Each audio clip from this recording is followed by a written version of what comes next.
যে জনম পেলে তোমাকে ডাকার মতো ডাকা যায়, সেই জনম তুমি আমায় দাও। তাই ভগবান আমাদেরকে মানব জনম দিলেন 4 লক্ষ বার। প্রথমেই কিন্তু আমরা ভালো একটা দেহ পেয়ে যাইনি, কেউ অন্ধ হয়েছে, কেউ কানে শুনতে পাইনি, কেউ খোড়া হয়েছে, পরে এই সুন্দর একটা দেহ পেয়েছি। কিন্তু এই দেহ পেয়েও ভগবানকে ভুলে গিয়েছি, মায়ার বন্ধনে আবদ্ধ হয়ে ভগবানকে তাই আমরা জানি। অনেকে আবার বলে কি ভগবান নেই, ভগবান বলে কিছু আছে না, অনেকেই হ্যাঁ, কিন্তু মাগো নিঃশ্বাস যে আছে আমরা কি এটা দেখতে পাই? তাহলে ভগবানকে কি করে দেখব? নিঃশ্বাসকে কিন্তু আমরা দেখতে পাই না, কি করি? নিঃশ্বাস আছে যে আমরা সেটা অনুভব করি, তাই তো? কেউ কি মা 2 মিনিট নিঃশ্বাস বন্ধ করে থাকতে পারবে? নিঃশ্বাস বন্ধ করে থাকতে পারবে না। নিঃশ্বাস বন্ধ মানে এই দেহটা ছেড়ে চলে যেতে হবে। তাহলে নিঃশ্বাস যেমন আছে এটা আমরা একবার স্বীকার করি, তেমনি ভগবানও রয়েছে, কিন্তু সেটা আমরা কেউ বিশ্বাস করি। এই জগৎটা কেমন মা? এই জগতে শুধু মিথ্যার জয়, সত্যের জয় আছে? জগৎটা কেমন? सच कहे तुम्हारे लट्ठा झूठा जगत भुला गौरव चले गले फिर सुरा बैठल बेचाए गाभी को दोए कुत्ता को पले बाछुर रह जाए भूखा सनमंद को अच्छा खिलाए लेकिन तेरा बाप रह जाए। चोर के छाड़े साधु के बांधे पुतिक को लगाई फांसी हाय रे कोलियो तेरी तमाशा दुख लगे और हंसी निताई गौर प्रेमानंद हरि सच कहे तुम्हारे लट्ठा ओ माय जगते सत्य कथा बोलते पारबे हाँ धरुन अपनी एक गभीर राते একটা ফাঁকা পথ দিয়ে যাচ্ছে এখন ফাঁকা ওই পথটার পাশে একটা ঝোপের মধ্যে কেউ কাউকে খুন করে দিয়েছে কিন্তু আপনি দেখেছেন আপনাকে যদি পুলিশ এসে জিজ্ঞেস করে এই যে আপনি কি দেখেছেন নাকি কে খুন করেছে দেখেননি দেখেছে তবু বলে দেখে কেন যদি ওখানে একবার সত্যি কথা বলে তাহলে যে যাকে খুন করেছে পরের দিন রাতে এসে আপনাকেও খুন করে দিয়েছে তাহলে এই জগতে মিথ্যার জয় আর কি গৌরব চলে গেলে ফিরে সোরা বৈঠল বেচা মাগো দেখবেন গোয়ালা যারা এত কষ্ট করে গরু দুধটাকে দহন করে পাড়ায় পাড়ায় গ্রামে গ্রামে গিয়ে বিক্রয় করে সেই গোয়ালার কাছ থেকে দুধ কেউ নেয় কয়জন নেয় একটা গ্রামে যদি 10টা বাড়ি থাকে কজন নেবে জোর 2 থেকে 3টে বাড়ি এর বেশি নয় কিন্তু বলুন তো মা যারা সুরা বিক্রয় করে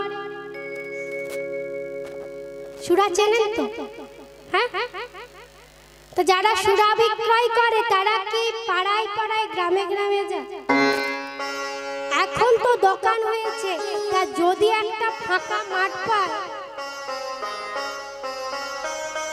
যদি একটা ফাঁকা মাঠ পায় সেই মাঠের মাঝখানে যদি একটু বিক্রয় করতে শুরু করে দেয় আর দেখতে হবে লাইনের পর লাইন লাইনের পর লাইন লেগে যাবে কিন্তু গোয়ালার দুধ কেউ কেনে দুধ খেয়ে লাভ আছে দুধ খেয়ে তো লাভ সুরা খেয়ে লাভ আছে এই জগৎটা হয়েছে এমন আর কি বলছি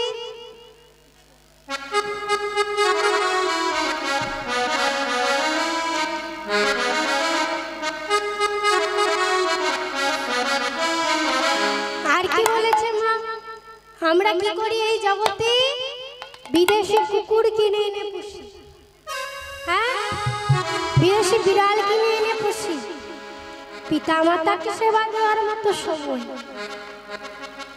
তাকে দুবেলা যে সব খেতে দিতে হবে সেবা দিতে হবে সেটাই ভুলে যায়। এখনকার ছেলেরা হয়েছে এমনই, সেটাই ভুলে যায় পিতামাতাকে যে সেবা দেয়। কুকুরটাকে ঠিক দুবেলা খেতে দিত, তার বাবা আলাদা খাবার, আলাদা ঔষধ খরচ, বছরে যে কত টাকা খরচ হয়ে যায় তার কোনো হিসেব নেই। কিন্তু পিতামাতাকে দুবেলা সেবা দেওয়ার মতো সময় নেই, তাই কি করে বৃদ্ধাশ্রমে ফেলে রাখে।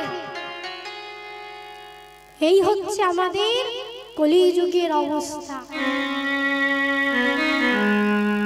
এমনই আমরা, ভগবানকে ডাকার মতো সময় নেই, পিতামাতার সেবা দেওয়ার সময় নেই। এই হচ্ছে আমাদের অবস্থা। তাই মা একমাত্র ভগবানকে ডাকা, যে শেষের দিনে আপনার সঙ্গে যাবে, শেষের দিন পর্যন্ত আপনার সঙ্গে থাকবে, তাকেই একমাত্র ডাকার মতো ডাক। ভগবান তো বলেনি সংসারের কাজ বন্ধ রাখো, টিভি সিরিয়াল দেখা বন্ধ রাখো, এটা তো বলেনি, সবই করো, কিন্তু একটু সময় করে শুধু ভগবানের নামটুকু করো। যে রাধে রাধে বলে দুটি বাহু তুলে চলো যাই মধুর বৃন্দাবনে।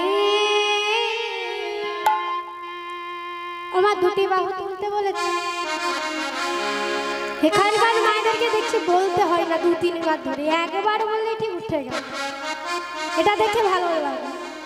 যে রাধে রাধে রাধে বলে দুটি বাহু তুলে চলো যাই মধুর বৃন্দাবনে,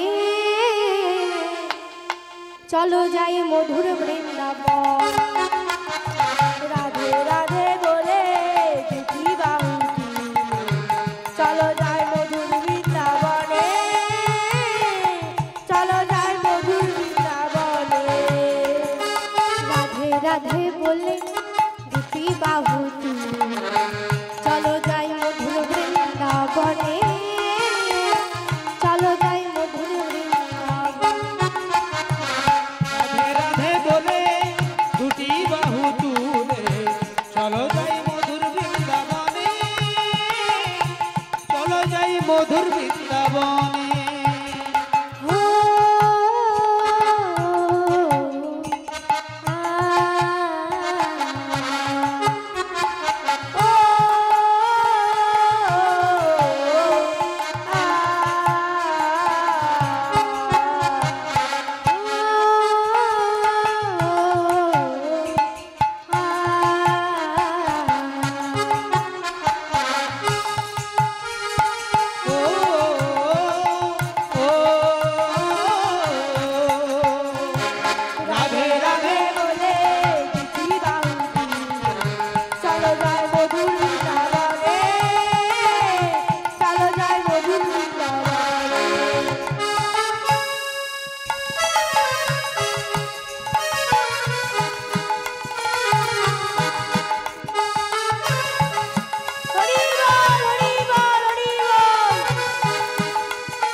যে রাত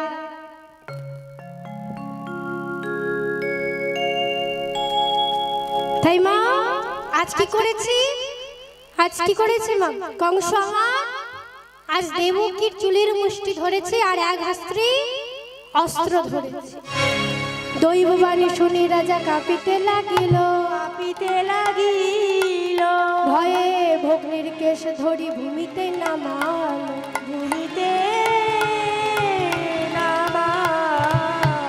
অস্থি হস্তে আরোপিল কাটিবার তরে ব্যগ্র হয়ে বসুদেবে ধরিলেন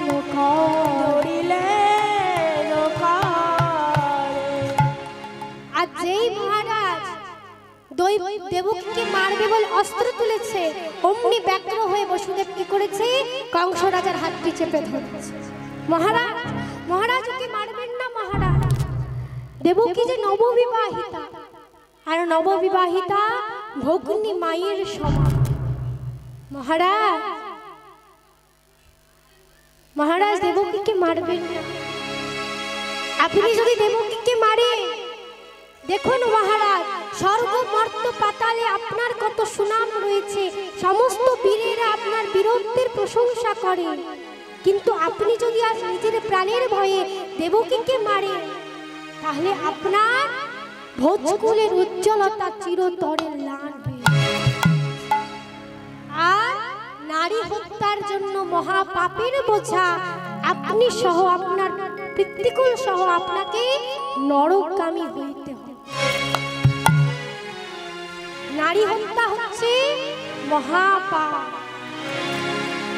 নারী হত্যা করতে নেই, পঞ্চম পাপের সমান নারী হত্যা। তাই মা আজ বসুদেব বলছে মহারাজ নিয়তি বলেছে যে ওর অষ্টম সন্তান আপনাকে মারবে, সেই ভয়ে আপনি দেবকীকে আজ হত্যা করছেন। কিন্তু মহারাজ বলুন তো, আপনি যদি দেবকীকে হত্যা করেও দেন আপনার কি আর মৃত্যু হবে না? দেবকীকে হত্যা করলেও কি আপনার মৃত্যু হবে না? শুনুন মহারাজ, মানুষ মাত্রায় যখন জন্মগ্রহণ করেছে তো মৃত্যু তার অবধারিত। জন্মিলেই মরিতে হবে অমর কি কথা কবে, জীব যখন হইতে জন্মগ্রহণ করিয়াছ মৃত্যু তোমার সেই দিন থেকে পশ্চাতে ছুটিয়া বেড়াইতে। তুমি জন্মগ্রহণ করেছ মানে তোমাকে মরতে হবে, কেউ অমরত্ব লাভ করতে পারবে। আর নারী হত্যার মহার পাপের বোঝা আপনার পিতৃকুল সহ আপনাকে নরকগামী হইতে হবে। তাহলে বসুদেব কি করা যায়? ঠিক আছে, আমি দেবকীকে ছেড়ে দিতে পারি, কিন্তু আমার একটা শর্ত রয়েছে। কি শর্ত? কংস বলে বসুদেব শুনহ বচন, কংস বলে বসুদেব শুনহ বচন, কংস বলে বসুদেব শুনহ বচন, কংস বলে বসুদেব শুনহ বচন, যদি এক সত্য করো আমার সদন, যদি এক সত্য করো আমার সদন, যদি এক সত্য করো আমার সদন, যদি এক সত্য করো আমার সদন, ইহার গর্ভে যত হইবে সন্তান, ইহার গর্ভে যত হইবে সন্তান, ইহার গর্ভে যত হইবে সন্তান, ইহার গর্ভেতে যখন হইবে সন্তান, জন্ম মাত্রই আনি দেবে মোর বিদ্যমান, জন্ম মাত্র আনি দেবে মোর বিদ্যমান, জন্ম মাত্রই আনি দেবে মোর বিদ্যমান, জন্ম মাত্র আয়ু দেবে। কংস বলছে কি, যদি আমার একটা শর্ত তুমি রাখো তবেই আমি দেবকীকে ছেড়ে দেব। শর্তটা কি না, এর গর্ভে যত সন্তান হবে সব সন্তান তুমি আমায় এনে দেবে। ঠিক আছে, দেবকীর প্রথম সন্তান হলে আপনাকে দেব, আপনি মারবেন। দ্বিতীয় সন্তান হলেও আপনাকে দেব, আপনি মারবেন। তৃতীয় সন্তান হলেও আপনাকে দেব, আপনি মারবেন। এইভাবে অষ্টম সন্তানকেও আমি দেব, আপনি তাকেও মেরে দেবেন। এখন মা আপনারা হয়তো মনে মনে চিন্তা করছে, তাহলে বসুদেব কি এতই স্ত্রয়ী, এতই কি স্ত্রীকে ভালোবাসে যে তার জন্য 7-7টা সন্তানকে সে বলি দেবে? হ্যাঁ মা, বসুদেব জানে যে অষ্টম সন্তান রূপে ভগবান আসবে, আর তার জন্য দেবকীকে বেঁচে থাকতে হবে। দেবকী যদি মরে যায় আমি তো আর ভগবানকে পাবো না। তাই ভগবানকে পাওয়ার জন্য আমাকে যদি 7-7টা সন্তান বলিও দিতে হয়, আমি তাও দিতে রাজি। তবু তো আমি আমার ভগবানকে পাবো। এই বলে কি করলেন, আজ বললেন ঠিক আছে মহারাজ, এই আমি 3 সত্য করলাম, দেবকীর গর্ভে যত সন্তান হবে আপনাকে আমি দিয়ে যাব। ঠিক আছে, নাও আমি দেবকীকে ছেড়ে দিলাম। তবে হ্যাঁ, যতদিন না আমি অষ্টম সন্তানকে পাচ্ছি ততদিন তোমরা দুজন কারাগারে গিয়ে বন্দী থাকবে। তোমরা কারাগারে গিয়ে বন্দী থাকবে। যবে অষ্টম সন্তানকে আমি মারবো তবে থেকে তোমরা ছাড়া পাবে। এই বলে মা কারাগারে গিয়ে বন্দী করে রেখেছে। সদা সর্বদা ভগবানকে ডাকে, ভগবানের নাম করে, ভগবানকে ডাকে, নয়নের বাড়ি পরিশ্রম করে, হে দয়াময়, হে করুণাময়, একবার দেখা দাও। এই অন্ধকার কারাগারে যে আমরা থাকতে পারছি, একবার দেখা দাও। প্রতিদিন কাঁদে ভগবান, সব সইতে পারলেও ভক্তের নয়নের বাড়ি সহ্য করতে পারে না। ভগবান সব সইতে পারবেন, ভক্তের অহংকার আর নয়নের বাড়ি সহ্য করতে পারেন না। আজ লক্ষ্মীকে ডেকে বলছে, লক্ষ্মী দেখো দেখো দেখো, আমার পূর্ব জন্মের পিতা মাতা কারাগারে বন্দী, আমাকে ডাকছে, আমাকে যে যেতে হবে। ভগবান ভক্তকে বড় করে দিলেন। ভক্ত যদি ডাকে তিনি থাকতে পারেন না। ভক্তই আমার মাতা পিতা, ভক্তই আমার গুরু, ভক্ত নাম রেখেছে মন বাঞ্ছা কল্পতরু। হরি বল, হরি বল, হরি বল। ভক্তই হচ্ছে ভগবানের মাতা পিতা, ভক্তই হচ্ছে গুরু। ভাবুন মা, ভক্তকে কতটা বড় করে দিয়েছে। তার প্রমাণ হচ্ছে মা, কাশী ধামে এখন এক পণ্ডিতদের সভা বসেছে। সবাই জ্ঞানী পণ্ডিত, জ্ঞানী জ্ঞানী পণ্ডিতদের সভা বসেছে। এখন একজন বলছে, বলো তো এই বিশ্ব ব্রহ্মাণ্ডের মধ্যে সবথেকে বড় কে? বিশ্ব ব্রহ্মাণ্ডের মধ্যে সবথেকে বড় কে? এক পণ্ডিত বলছে, বিশ্ব ব্রহ্মাণ্ডের মধ্যে সবথেকে বড় হচ্ছে অনন্ত দেব, যিনি একটি সর্ষে দানার মতো পৃথিবীটাকে ধরে রেখেছে। তখন আরেকজন বলছে, না, এই বিশ্ব ব্রহ্মাণ্ডের মধ্যে সবথেকে বড় হচ্ছে মহান, যিনি অনন্ত দেবকে নিজের কণ্ঠে ধারণ করে রেখেছে। এখন মা জ্ঞানী জ্ঞানী পণ্ডিত তো, তখন আরেকজন বলছে, না, মহাদেবও নয়, মহাদেবও বড় নয়, বড় হচ্ছে কি রাবণ রাজা। রাবণ রাজা বড়? বলে হ্যাঁ, রাবণ রাজা। কেন? যে তালি মারলে গোটা কৈলাসটা কেঁপে ওঠে, যে মহাদেবকে নিজের দ্বাররক্ষী করে রেখেছিলেন। তাহলে যদি বড় কেউ হতেই হয় তাহলে রাবণ রাজা। আরেকজন বলছেন, না, রাবণ রাজা বালি। কেন? যে নিজের লেজে করে রাবণ রাজাকে জড়িয়ে সাগরের জলে ডোবাতো আর ডোবাতো আর আরেকজন বলছে, না, ওই বালিকে বধ করে ছিল কে? প্রভু শ্রী রামচন্দ্র। তাই বড় যদি কেউ হতেই হয় তাহলে হচ্ছে প্রভু শ্রী রামচন্দ্র। তখন আরেক পণ্ডিত বলছে, না না না, তার থেকেও বড় একজন রয়েছে। তিনি কে? তিনি হলেন প্রভু শ্রীরামের প্রিয় ভক্ত হনুমান। কেন? না যিনি হৃদয় চিরে দেখাইছিল, হৃদয় চিরে দেখাইছিল, হৃদয় চিরে দেখাইছিল, হৃদয় চিরে দেখাইছিল, সীতারামে যুগল মূরতি, হৃদয় চিরে দেখাইছিল, সীতারানী যুগল মূরতি, হৃদয়ে চিরে দেখাইছিল। তাহলে বড় কে? হনুমান, যিনি হৃদয় চিরে সীতারামের যুগল মূরতি দর্শন করিয়েছেন। কেউ কি পারবে না নিজের হৃদয়টাকে চিরে ভগবানকে দেখাতে? হ্যাঁ, কেউ পারবো না। তাই বড় যদি কেউ থাকতে হয়, তিনি হচ্ছেন ভক্ত হনুমান।